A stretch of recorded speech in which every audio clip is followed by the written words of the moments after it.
NRC নিয়ে দলকে বার্তা অভিষেকের, নির্বাচন কমিশনকে কাজে লাগিয়ে এনআরসি কার্যকর করার চেষ্টা হচ্ছে, বাংলাকে অপমান করা হচ্ছে, বুথে বুথে পথসভা করে এগুলো মানুষকে বোঝাতে হবে।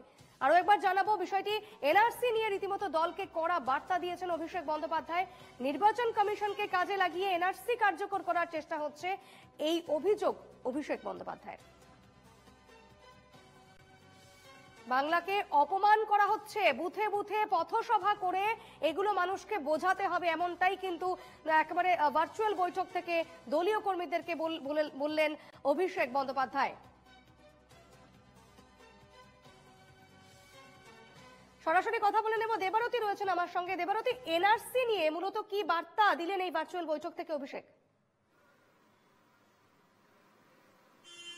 খুব গুরুত্বপূর্ণ বার্তা এনআরসি নিয়ে আজকে অভিষেক বন্দ্যোপাধ্যায়, তৃণমূল কংগ্রেসের সর্বভারতীয় সাধারণ সম্পাদক, আজকে যে প্রায় ৯,০০০-এরও বেশি কর্মীদের নিয়ে বৈঠকে বসেছিলেন সেই বৈঠকে দিয়েছেন, যেখানে তিনি বলছেন যে এই যে এসআইআর অর্থাৎ নিবিড় ভোটার তালিকা সংশোধন কর্মসূচি, এটার মাধ্যমে ঘুর পথে এনআরসি কার্যকর করতে চাইছে কেন্দ্রীয় সরকার, এবং সেটা কোনো মতেই তৃণমূল কংগ্রেস এ রাজ্যে হতে দেবে না।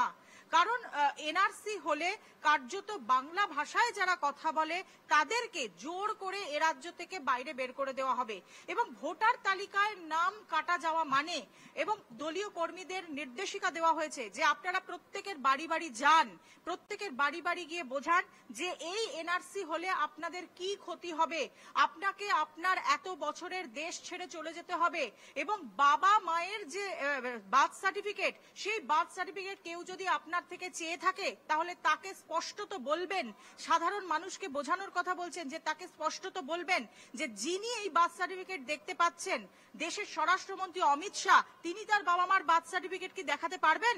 বা যিনি এই মুহূর্তে ইলেকশন কমিশনের সিইও রয়েছেন, তিনি কি দেখাতে পারবেন তার বাবা মায়ের বার্থ সার্টিফিকেট?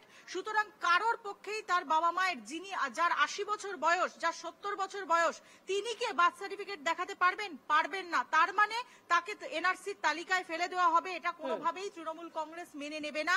এবং ঘুর পথে, এটা খুব ইম্পর্টেন্ট, যে ঘুর পথে এই যে এসআইআর করার নাম করে ঘুর পথে এনআরসি কার্যকর করতে চাইছে কেন্দ্রীয় সরকার, এবং সেটা কোনোভাবেই সফল হতে দেওয়া যাবে না। এবং শুধুমাত্র তাই নয়, আরো একটা গুরুত্বপূর্ণ কথা বলেছেন তিনি, যে ভোটার তালিকা থেকে নাম বাদ যাওয়া মানে আপনি যে শুধুমাত্র আপনার ভোটটা প্রদান করতে পারবেন না তা নয়, ভোটার তালিকা থেকে আপনার নাম বাদ যাওয়া মানে আপনি এ রাজ্যের যাবতীয় সুযোগ সুবিধা থেকে বঞ্চিত হবেন। কারণ আপনি বার্ধক্য ভাতা পাবেন না, আপনি লক্ষ্মীর ভান্ডার পাবেন না, আপনি কোন রকম সুযোগ সুবিধা আপনি পাবেন না। এবং দলীয় কর্মীদের বলা হয়েছে যে মানুষের বাড়ি বাড়ি গিয়ে প্রত্যেকটি মানুষকে বোঝানোর জন্য, সবসময় যে বড় সভা করতে এমন নয়, ২০-২৫ জন লোক নিয়ে ছোট ছোট করে স্ট্রিট কর্নার সভা করে এগুলো বোঝানোর নির্দেশ তিনি দিয়েছেন। একেবারে রীতিমতো এনআরসি নিয়ে কড়া বার্তা দিয়েছেন অভিষেক বন্দ্যোপাধ্যায়, এবং শুধু কড়া বার্তা নয়, গুরুত্বপূর্ণ বার্তা বলা যায়।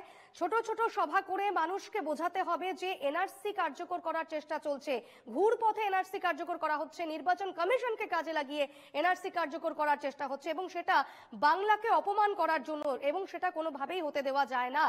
যাতে স্থানীয় যারা কর্মকর্তারা রয়েছেন তারা যেন সেই বিষয়গুলো মানুষের সামনে রাখেন। দেবারতী, তুমি সঙ্গে থাকো, আমাদের সঙ্গে টেলিফোনে রয়েছেন বিজেপি বিধায়ক শঙ্কর ঘোষ। শঙ্করবাবু, আজ অভিষেক বন্দ্যোপাধ্যায় একটি ভার্চুয়াল বৈঠক করেছেন, সেখান থেকে তিনি রীতিমতো দলীয় কর্মীদের একটি বার্তা দিয়েছেন। তিনি বলছেন যে নির্বাচন কমিশনকে কাজে লাগিয়ে এনআরসি কার্যকর করার চেষ্টা করা হচ্ছে এবং বাংলাকে অপমান করার জন্য, এটা কোনোভাবেই হতে দেওয়া যায় না। কি বলবেন? আমার মনে হয় অভিষেক বাবু যেটা বলেছেন সেটাই করা উচিত, শুধু একটু ভাষ্যটা পরিবর্তন করা দরকার।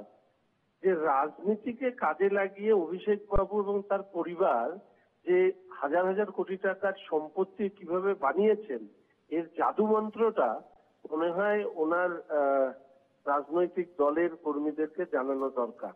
এবং রাজনৈতিক দলের কর্মীদের উচিত পশ্চিমবঙ্গের মানুষের কাছে গিয়ে তৃণমূল কর্মীদের বলা উচিত যে কোনো অবস্থায় যেন তৃণমূল কংগ্রেসের ফাঁদে পা না দেয়। ফাঁদে পা দিলে তাদের পরিবারের মহিলাদের সুরক্ষা থেকে শুরু করে তাদের ভবিষ্যৎ প্রজন্মদের ছেলে মেয়ের চাকরি সবটাই উচ্ছন্নে যাবে। এবং কিভাবে অভিষেক বাবু ব্যবহার করে কোটি কোটি টাকা উপার্জন করেছে এবং এখনো যে পাচ্ছেন, এটাই তো এই সিস্টেমের লজ্জা। বেশ, ধন্যবাদ শঙ্কর।